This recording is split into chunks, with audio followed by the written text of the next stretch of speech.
Thank you for joining me for another video. The last, 3 weeks now, in the middle of the week we've been discussing the different Jewish sects, S-E-C-T-S, of the final century or so of the Second Temple era. We've spoken already about the Sadducees, we've spoken about the Pharisees and the Essenes. Tonight I wanted to speak about the Zealots, but I'm not going to. Haha, little bait and switch there, yeah. What I'm going to do is, since it's Hanukkah, I'm going to talk about Hellenistic Judaism. Okay, so I'm going to use terms that you may not be familiar with, and to be 100% honest with you, I'm not really certain that they are all real words. Okay, so you will learn with me, I guess, whether or not they're words. So, Hellenism is the ideology that results from Hellenization.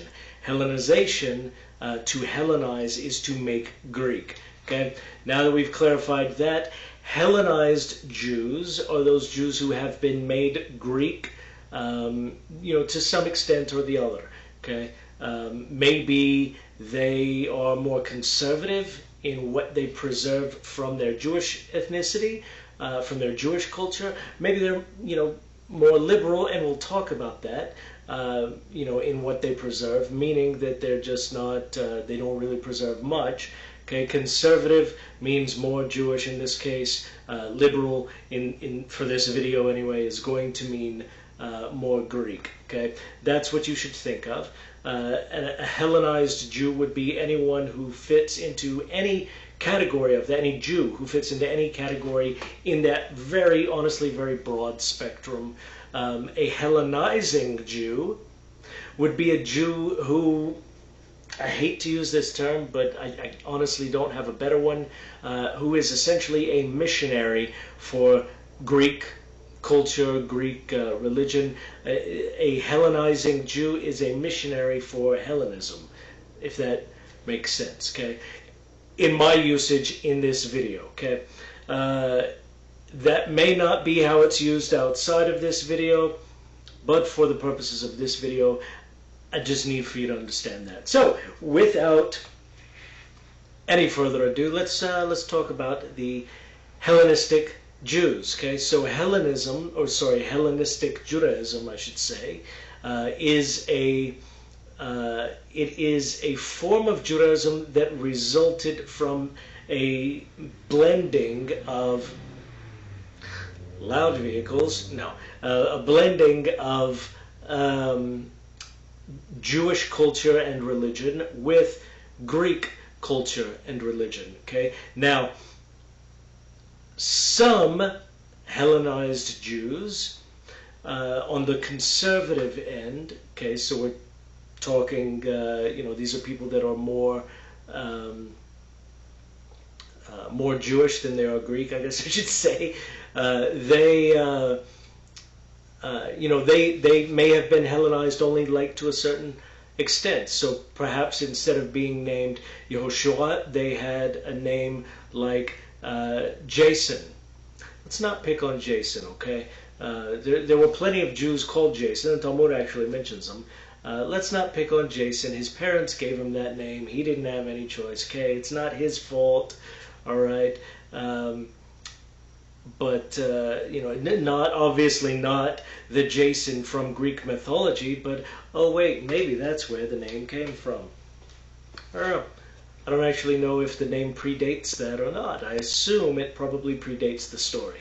But on the other end of the spectrum, you have the Jews who basically did not like being Jewish. They were not fans of Judaism. They were not fans of their Jewish culture. Really, the only thing that made them Jewish was the fact that they knew that their ethnicity was Jewish. Okay, they knew that their mom and dad were Jewish, or perhaps maybe their dad wasn't Jewish. Perhaps maybe mom wasn't Jewish. Well, then that would make them not Jewish. But these are mixed families. These are and that was common. You can even see it. So the very first thing that started me on this we'll call it mini-series, is a friend of mine, a Christian friend of mine, asked me about the Sadducees, because he sees them mentioned in the Gospels, but he doesn't really see much else about them. Okay, those of you who are Christians, if you're familiar with Timothy in the New Testament, okay, he was the son of a Jewish woman, we're told, and a Greek father. These are blended families. These are not halachically valid marriages. These are not halachically valid relationships. Okay, these are, in terms of Jewish law. I really hate to say this, but it's the truth and it's honest. I just don't want to say it because kids might be watching. But in cases like Timothy's, from the perspective of Jewish law, from the perspective of halacha, what happened was not that his parents got married and had a kid. What happened was that his mother was violated by a Greco-Roman. Although I think the text specifically says he was a Greek. Okay, that's what we're talking about here. Because from the Israelite perspective, yeah, it is a violation of her, because you're not allowed to do that. You're just not allowed to do it. Now, to be fair, there's nothing against Timothy. There's nothing against his mother. There would be something against his father, but that would be really, honestly, just the fact that he's not Jewish. It's not necessarily that he was a bad guy, just that from the perspective of Jewish law, such unions are not valid. Doesn't matter if it was consensual or not. Jewish law says that it was not consensual because no Jew in their right mind, obviously nobody thinks this way anymore, but no Jew in their right mind would ever be with someone from a different culture. Obviously nobody thinks like that, and they honestly didn't at the time, but legally speaking, that's what we have. That's what we're left to deal with. From a legal perspective, that is how it's treated. Now, I'm off topic, so let me look at my notes right quick. Okay, so there was no real single unifying theology behind Hellenism, aside from Greek theology. There was no real single unifying ideology, no single unifying worldview. These honestly were just Jews who were liberal enough to start adopting cultural and religious elements from the surrounding cultures. Okay, in the case of more conservative Jewish groups, you might be talking about their names being Greek names. You might be like Timothy. You might be talking about maybe they spoke a little Greek. Car sounds so mean. Maybe they spoke a little Greek. By and large, most Jews at the time, even within the Greek Empire, in the Middle East, didn't speak Greek. Okay? So it really honestly would have been a really sort of surprising to see Greek-speaking Orthodox Jews. Maybe they enjoyed a nice warm pita bread occasionally. I don't know. These are, to be fair though, pita is common to the entire region. But that's going to be the conservative groups. Okay, the more liberal, the more extremist groups. These are going to be groups who just abandon Torah completely. They perhaps even hated their Jewish ancestry. These are Jews who know that they're Jews, and that's probably as much Jewishness as they can handle. Okay, there are cases that we're aware of where these Jews refused to circumcise their boys, and men who were circumcised actually took steps to reverse their circumcision. I don't know what that entails, but it doesn't sound particularly appealing. But they, I wonder if somebody did that and then repented, if they have to be recircumcised. Probably not, but I do wonder. But it just, that would be funny to have to be there for that. For that discussion, I mean. So, wow, that just threw me off course. What am I talking about again? Oh yeah. So, you would have this whole spectrum of Jews falling within that Hellenist or Hellenized mindset, okay? You have the more conservative Jews, and you have the more liberal Jews, okay? The more conservative ones are the ones that are more Jewish than they are Greek, culturally and religiously speaking, and then you have those who are more Greek on the opposite end, the liberal end, those who are more Greek than they are Jewish, both culturally and religiously. Okay. Now, to be fair, that has always been the case everywhere. Okay. You are always going to find some Jews, not religious usually, who willingly adopt other religions, who willingly will abandon their heritage, their culture, and exchange it for another one. Okay, usually these are the type of people, and I don't mean to be mean about it, but usually these are the type of people who have their elevator doesn't quite reach the top floor. Okay, these are not well individuals most of the time. Okay. Not completely well, anyway. They may appear normal, but they do have some deep psychological issues that cause them to hate who they are. So that's, I hope that makes sense. I don't mean it to sound, mean to any Jew out there that's in that position, but, you may have some issues that you need to work on so that you can, at the very least, accept who you are. Now, let me explain something to you. Everybody is, at the time anyway, was Hellenized to some extent. Okay, very much in the same way that those of us today who don't live in the land of Israel, and even to be 100% honest about this, even a lot that actually live in the land of Israel, are also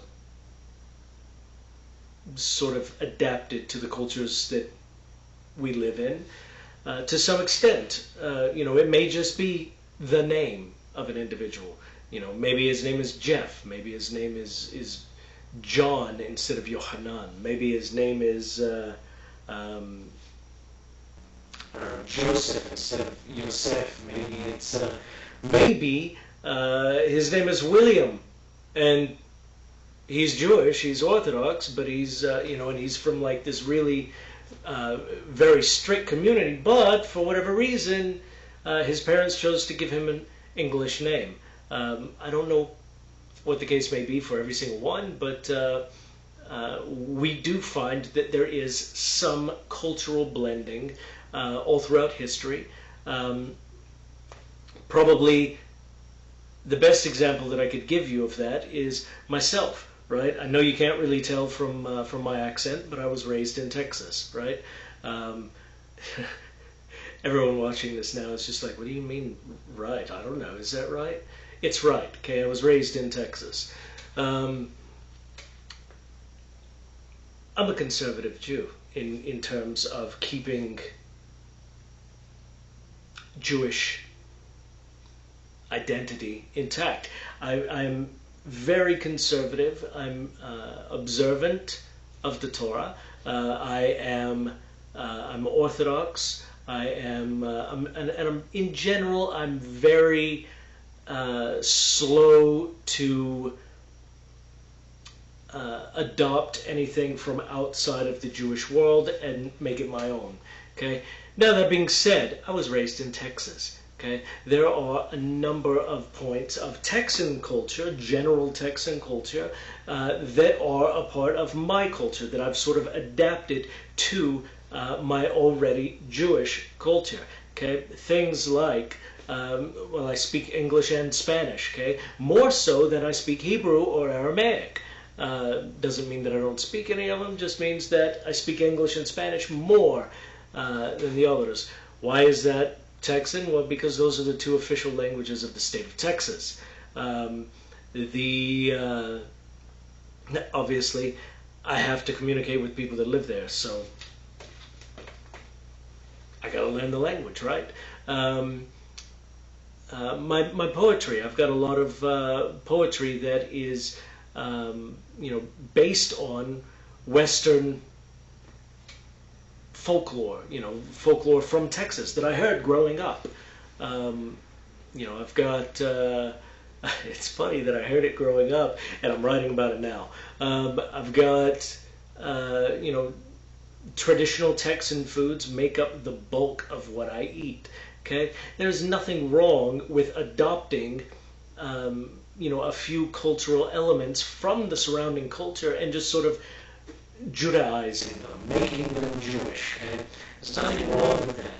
Where there is a problem is when it comes to religious elements. If you adopt religious elements, suddenly you start drifting away from Judaism. Interestingly enough, what we call Hellenist, or Hellenistic, I should say, Judaism was a very liberal genre of Judaism, and they moved very far away from traditional Judaism. Okay, they did things like they had paintings of like mosaics. That's the word, mosaic, probably paintings too. I don't know of people in their synagogues. Okay, we know this from excavations, right? Pictures of David, pictures of Solomon. I don't think Solomon's been found, but I'm just throwing out biblical characters here, right? Adam and Eve, maybe not Adam and Eve. Moses, for sure he's going to be a popular one, right? Joshua, these different individuals who lived during biblical times are depicted in art in these Hellenist synagogues that we've uncovered, right? I think that that's interesting, that the prohibition against making graven images was one of the first things to go, especially when we're talking about a group of people that are adapting themselves, not adapting the culture, adapting themselves to Greek culture, which was very idolatrous at the time. It was, it wasn't like, forgive me for making this analogy here, but it wasn't like going to a Catholic church where you've got a statue here, a statue there, maybe a picture of the Pope, maybe a few pictures here and there of your priest, your bishop, your whatever the case may be. This was, you couldn't walk down the street without crossing actual idols, people that were actually praying to these idols. These idols themselves were objects of worship, of veneration, of reverence, right?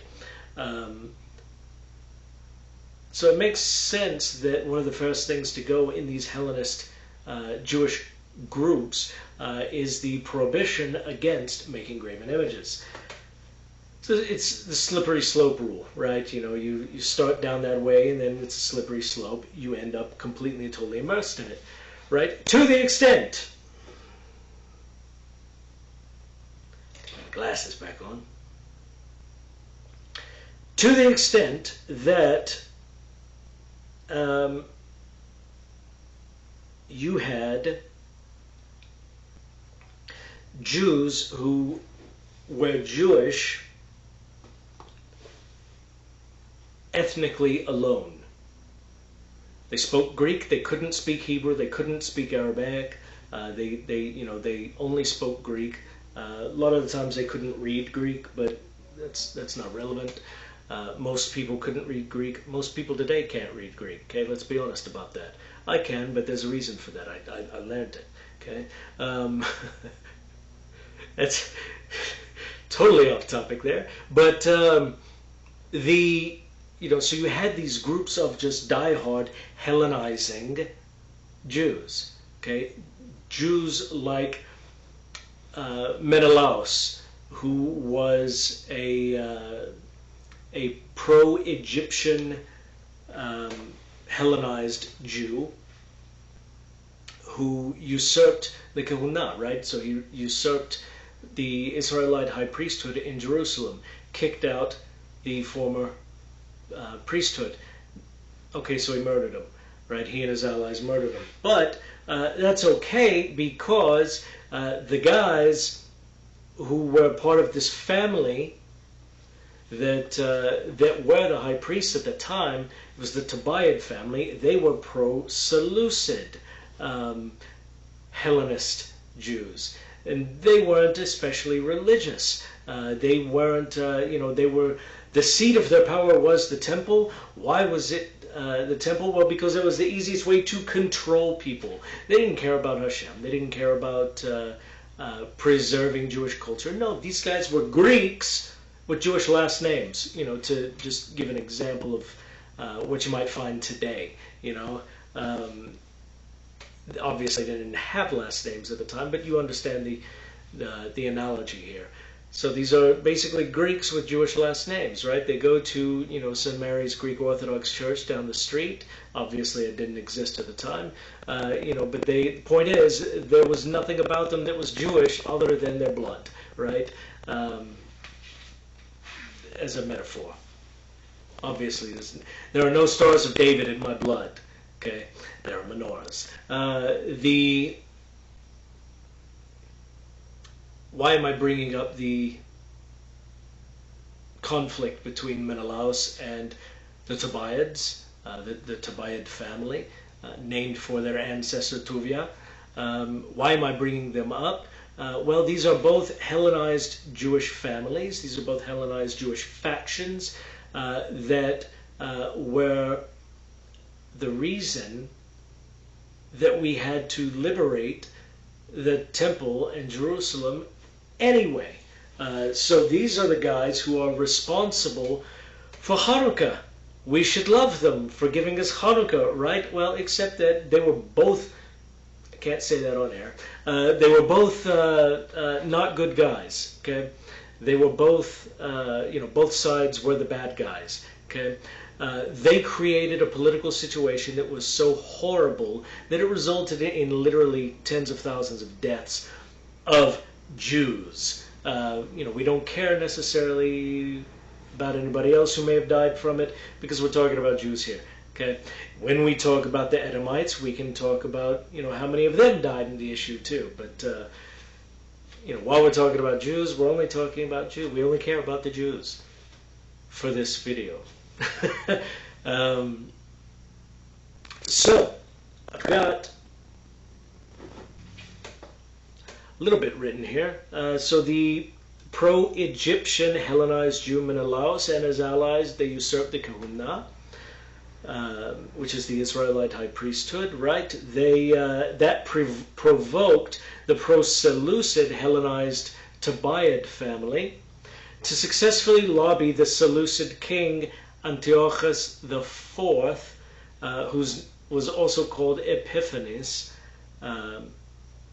to invade Jerusalem. Now, once in Jerusalem, Antiochus, he abolished Torah observance. He defiled the Jewish temple in Jerusalem by bringing an idol of Zeus into the temple courts, and he gave the now infamous order to sacrifice pigs to Zeus in the Jewish temple.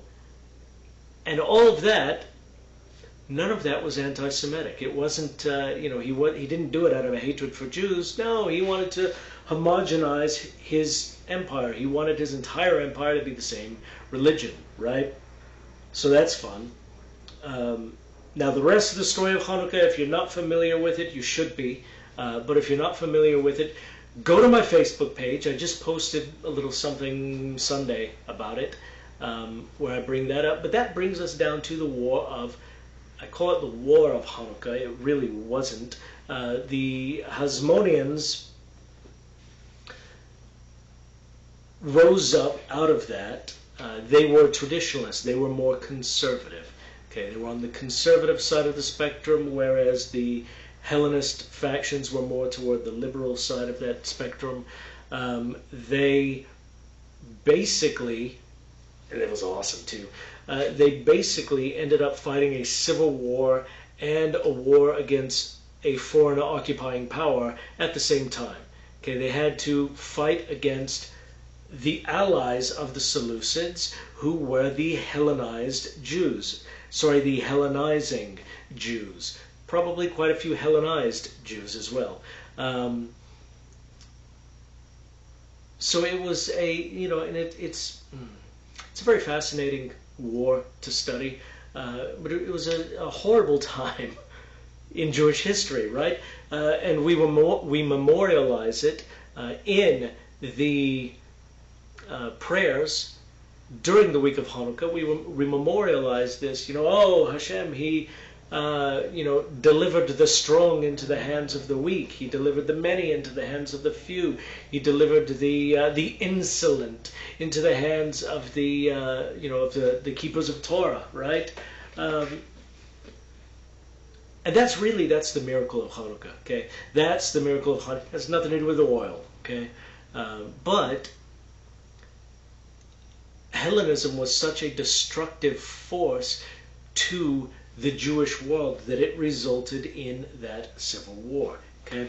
Now, moving right along, we're going to go ahead and wrap this up because I'm already going longer than I thought I would, and that's just my life. So we know who some famous Hellenized Jews were, right? So Philo of Alexandria was a philosopher. He was a Greek philosopher. He was a philosopher of Greek philosophy, but he happened to be a Hellenistic Jew. You had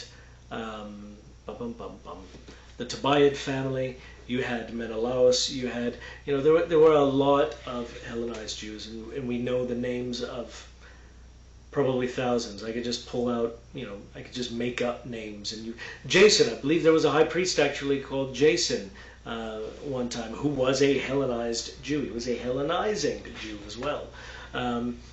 Now, in terms of what do we have that they left behind? Well, I'm glad you asked. Because unlike the Sadducees, the Hellenist Jews actually left us with a treasure trove of sectarian writings. Okay, let me name a few of them and see if you can, find them maybe online or something of that nature. Sarcasm meters should be way off the scale at this point. The book of Yeshua ben Sira. Okay, if you don't know it by that name, perhaps you know it by the name Ben Sira or Sirach, or I think the church also calls it Ecclesiasticus, which is just a crazy name for it. If you are Catholic or were raised that way, or Eastern Orthodox or were raised that way, it's in your Bible. You know what else is in your Bible that's a product of Hellenized Jews? The book of Judith, which, by the way, tells the story of Hanukkah. It's just encoded language. The books of Maccabees, which also tell the story of Hanukkah. The book of Tobit. I love the book of Tobit. I absolutely love. If you're not familiar with the book of Tobit, give it a read. It's a great story. I don't believe it for a second to be based in reality, but it is a great story. A bird poops on a guy's eyes, and that blinds him, and the only cure for it is to send his son to a distant country to get these herbs, or I forget what else was going on. But there's an angel involved who's one of the main characters in the story. It's the only book in anybody's Bible that I'm aware of where an angel is one of the main characters. Okay, a literal angel. His name is Raphael. And just so that we're all on the same page here, Raphael is an angel who heals, but for some strange reason he can't heal the blind guy. He's got to send his kid on some ridiculous quest. Along the way he finds love and defeats a demon. And yeah, none of this is historically accurate. But it's an exciting story. Man, I love that one. Other works that would that you may not be as familiar with, that were produced by Hellenistic Jews, would be things like the original Septuagint, which was composed of the 5 books of Moses. It was just the Torah, translated into Greek. The works of Josephus show significant Hellenization, which makes sense given the fact that he was also a Roman citizen, which is not something that you get to do just because you're like, yeah, I pledge allegiance to the flag of Rome, or whatever they said.